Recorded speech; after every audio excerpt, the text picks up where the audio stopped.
সকলের মিলে কেরিয়ার মেলা নামে একটি সেমিনার আয়োজন করতে হবে এবং উক্ত সেমিনারে নিজেদের প্ল্যানের তোমার উপস্থাপন এখানে করতে হবে। তাহলে শুরুতেই আমরা একটু আগে দেখি এখানে এই যে আমার কেরিয়ার এই সম্পর্কে আমরা একটু ধারণা নিই।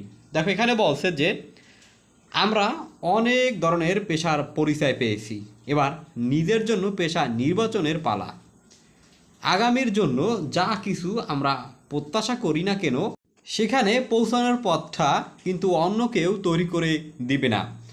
নিজের পথ নিজেকেই সাজিয়ে নিতে হবে।